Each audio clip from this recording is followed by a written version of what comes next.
नमस्ते दोस्तों, आपका स्वागत है मेरे इस चैनल पर। तो दोस्तों एनआईओएस अभ्यर्थियों के लिए लगातार मुसीबत बनती जा रही है प्राथमिक शिक्षक भर्ती। और समय समय पर हर एक स्टेप पे यहाँ पर उनको अपनी प्रमाणता का परिचय देते हुए आगे बढ़ना है।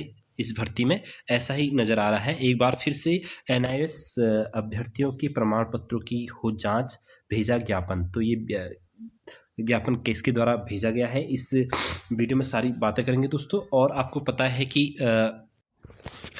इस बार की जो ये भर्ती है क्लियर, इसमें मेंशन भी किया गया है। पहली इसे मेंशन नहीं किया गया था, तो एनआईएस संबंधित इस पर भी लिखा है। तो सारी बात इस पर बात करेंगे। और जो वर्तमान समय में यूडाइस संबंधित जो दिक्कत आ रही है दोस्तों, लास्ट में उससे भी थोड़ा समझने की कोशिश करेंगे और कैसे उसका एक बेटर ऑप्शन है वो भी हम बात करेंगे, जिनका यूडाइस में नाम नहीं चढ़ा है। तो पहले आज की खबर देखते हैं, फिर ये जानते हैं और किस प्रकार से जो नियुक्ति होगी एनआईएस की वो भी विभाग के अधीन रहेगी, वो भी समझेंगे। उससे पहले दोस्तों आपसे निवेदन है, आप किसी भी अपडेट जानकारी नोटिफिकेशन के लिए प्लीज चैनल को लाइक शेयर सब्सक्राइब अवश्य कर लेना। और आप अगर किसी भी भर्ती की तैयारी कर रहे हैं तो नीचे WhatsApp group and Telegram link दिख रहा होगा। आपको वहाँ समय समय पर अनेक प्रकार के नोट्स प्रोवाइड किए जाएंगे। आप अगर किसी भी भर्ती की तैयारी कर रहे होंगे तो अवश्य उससे जैसे सीटेट टेट संबंधित, रीजनिंग संबंधित कुछ भी आप अगर तैयारी कर रहे होंगे तो आप अवश्य लिंक को ज्वाइन कर लीजिएगा। तो आओ पहले आज के प्रोग्राम को समझते हैं, फिर इस प्रोग्राम को समझेंगे। तो ये दोस्तों लिखा है एनआईओएस अभ्यर्थियों के प्रमाण पत्र की जांच हो, भेजा ज्ञापन। पहले इसको पढ़ लेते हैं, आपको ठीक से दिख नहीं रहा होगा, मैं पढ़ देता हूं, आप इसको समझिएगा। राज्य के जनपदों में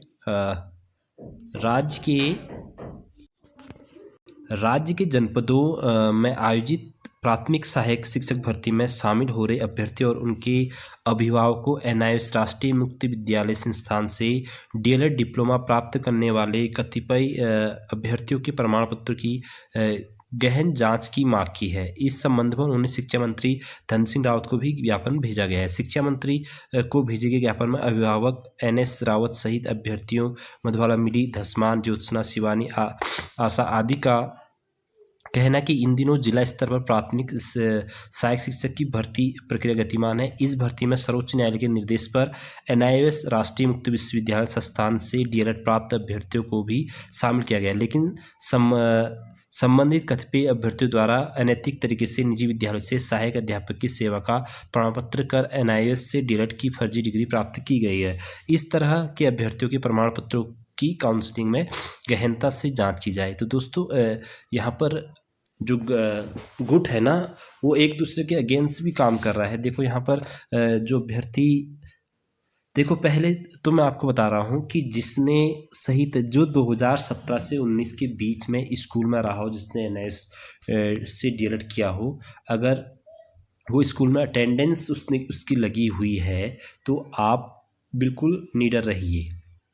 आपको किसी भी तरीके से डरने की ज़रूरत नहीं है। डरने की ज़रूरत उन्हें है जो वास्तव में जिन्होंने फर्जी तरीके से जिन्होंने डेट किया। बाकी जिसने वास्तविक तौर पर वहाँ पर रहते हुए डेट किया है, वो उनको बिल्कुल भी डरने की आवश्यकता है। कितनी भी बड़ी जांच हो, वो स्कूल की रिस्पॉन्सिबिलिटी बनती है कि वो उनको प्रमाणित करे। आपकी उसमें कोई दिक्कत नहीं है। अगर ऐसा होगा तो बहुत जिसने वास्तविक तौर पर किया होगा वहाँ पर आपको बहुत सारे प्रूफ वहाँ पर मिल जाएंगे कि आपने इस दौरान वहाँ पर किया हुआ है। बाकी ये चीज़ें लेकिन थोड़ा बहुत डर बनी रहती है दोस्तों।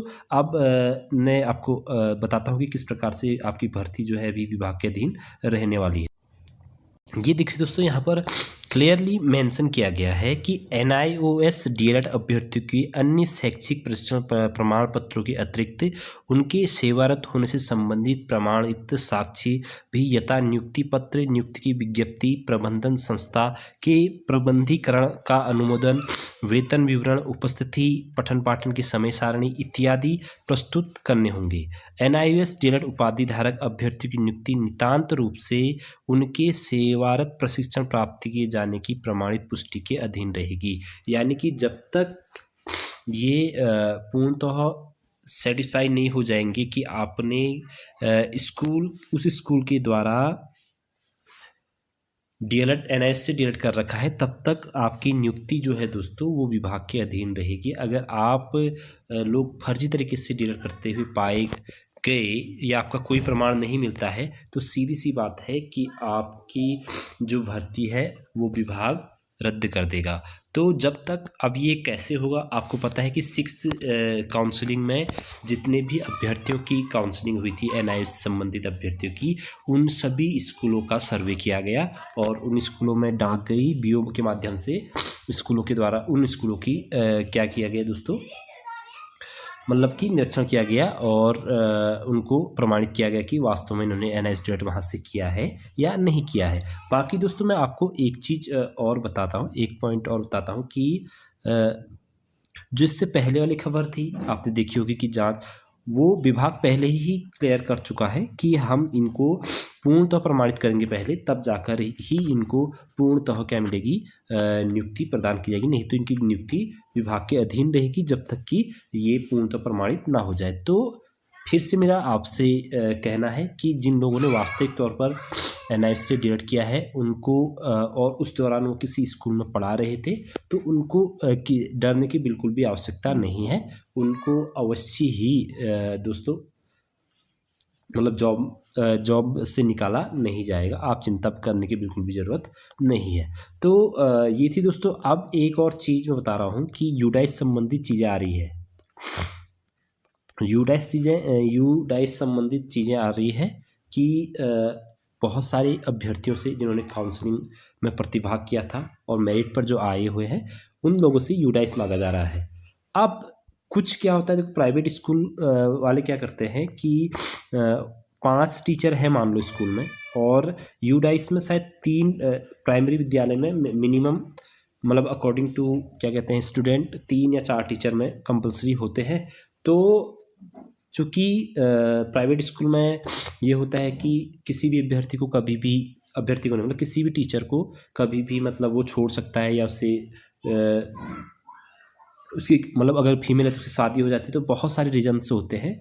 तो क्या करते हैं कि जितनी कंपलसरी वहाँ पर प्राइमरी में चाहिए होते हैं उतने ही वो फिल करते हैं। तो यानी कि अगर 3 टीचर की ज़रूरत है, 3 टीचर मांगे गए हैं एनआईओ में कंपलसरी, उनके 3 ही भरते हैं, अगर वहाँ 5 टीचर हैं भी तो ऐसे मतलब मुझे पर्सनली बहुत सारे कॉल्स आ गए कि इसमें क्या करना चाहिए। तो मैंने फिर से बताया कि जो चीज़ें 3 4 5 लोगों के लिए जैसे आते हैं तो फिर उसके लिए एक वीडियो मैं हमेशा बना देता हूँ। तो दोस्तों बात ये है कि अगर ऐसा हो रहा है आपके साथ और आपका यूडाइस में नेम नहीं था, पहली बात तो जिनका यूडाइस में नेम था और वो यूडाइस में नेम नहीं निकाल पा रहे हैं तो सिर्फ अपने स्कूल का यूडाइस लेकर जाइए आप डीओ के पास, डीओ या बीओ के पास, वो आपकी जानकारी निकाल देगा, सीधी सी बात है।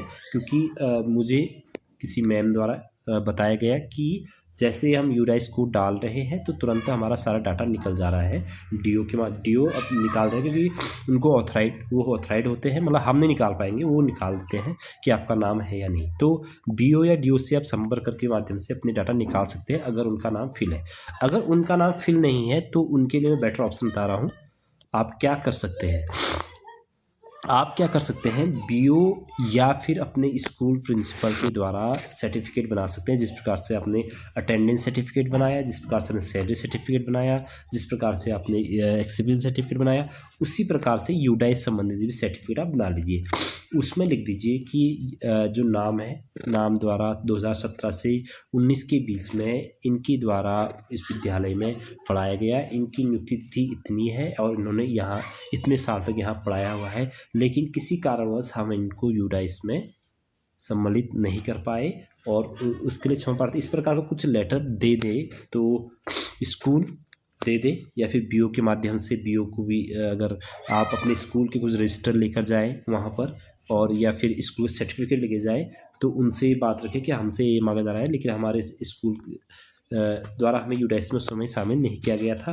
तो यही चीज़ है। तो आप एक सर्टिफिकेट बना सकते हैं। आप बना करके आप बहुत जल्द यानी कि मंडे ट्यूसडे यानी कल परसों के बीच में आप अगर आप हैं मेरिट पर तो आप इसको जमा करें डी ऑफिस में, मेरा आपसे निवेदन है। मतलब उसके बाद वो क्या कहते हैं वो देखने वाली बात रहेगी ना। अगर आपने कुछ भी नहीं किया तो भाई साहब हो सकता है कि आपका नाम लिस्ट में आए नहीं, लेकिन आप कुछ भी करेंगे तो आगे आपको आपके पास प्रूफ रहेगा कि मैंने कोशिश की थी, डीओ से मिले आप और अपना लेटर देकर आए। ये एक बेस्ट ऑप्शन मुझे दिख रहा है। अगर स्कूल लिख कर दे दे बीओ साहब लिख के दे दे तो डीओ फिर उसको शायद मुझे लग रहा है कि इग्नोर ना करेगा। और बाकी मुझे लग नहीं रहा है कि यूडाइस की वजह से आपकी नियुक्ति को रद्द किया जाएगा। तो बाकी ये तो रही दोस्तों यूडाइस संबंध आता है, ये एक बेस्ट ऑप्शन हो सकता है। बाकी अब जिनका रह जाएगा 1-2 गुणांक का आगे पीछे, वो लोग आप नेक्स्ट भर्ती की तैयारी कीजिए। बहुत जल्द आपको नेक्स्ट भर्ती भी देखने को मिलेगी और आई होप कि उस भर्ती में आपका हो जाए। और अब आपको धन सिंह रावत जी को हो गया और निदेशालय हो के बार बार जागरूक होकर के लेटर बना के रखना है।